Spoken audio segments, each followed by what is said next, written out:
This is the island of Manhattan. It is estimated that the current worth of land and real estate is $1.5 trillion. That's 11 zeros. Back in 1626, this 22,000-acre island was said to have sold for about $24, but that figure is a myth, which was formed by a professor in 1836 who came up with that number.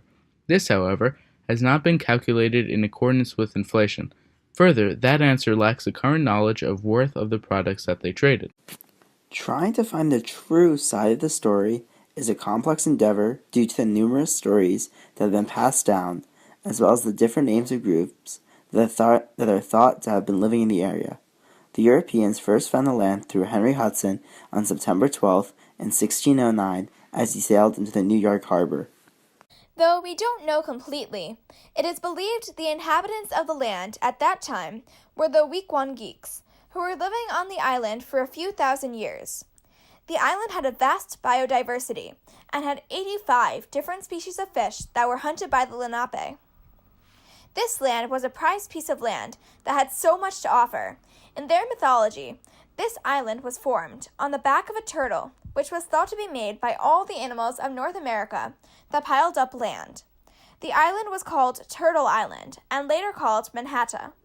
In 1626, Peter Schagen represented Amsterdam for the Dutch colonies, and after they bought the land, he wrote: Hier is gisteren theeschip De Wapen van Amsterdam aangekomen en er is den 23 september uit Nederland gezeild uit de rivier Mauritius. Rapporteren dat ons volk daar kloek is en vredig leven. Hare vrouwen hebben ook kinderen al daar gebaard, hebben Thee-eiland Manhattens van die wilde gekocht, voor de waarde van 60 guld. Is groot 11.000 morgen. Rogge, Garst. High and mighty lords, yesterday the ship of arms of Amsterdam arrived here.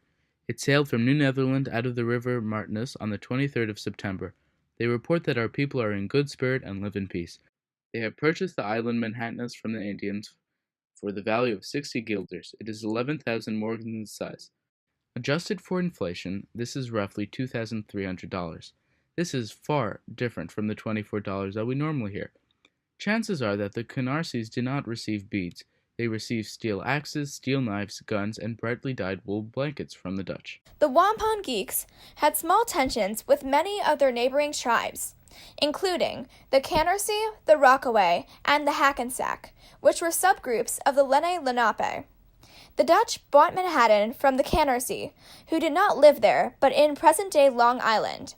Because they had tensions with the Weequahic, the Canarsie sold the land of Manhattan, even though it wasn't even theirs. The purchase of the island was not fair.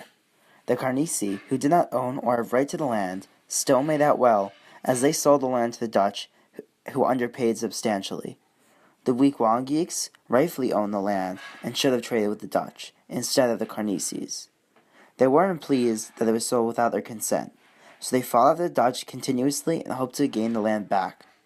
The man who was set to lead the Dutch in this trade is Peter Minuit.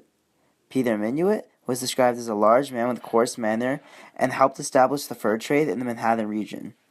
He joined the Dutch West India Company in the 1620s. At first, when the Dutch settled, many died from the harsh winter. More than half of the Dutch settlers died during the first winter as a result of poor nutrition and housing that proved inadequate in the harsh weather. They soon started to settle and build mills using the natural resources of the area. The Dutch colony soon became known as New Amsterdam. William Kieft became the governor of New Amsterdam. He tried to control the fighting between the colonists and the Native Americans over who controlled the land. He built a large wall around the colonists to protect them from the Lenape. Where this wall stood is now known as Wall Street. In the 1640s, the Kiefts' War occurred, and the Dutch destroyed the Weequahic, driving them out of the Manhattan area. After Kieft wasn't doing a good job, Peter Stuyvesant took over.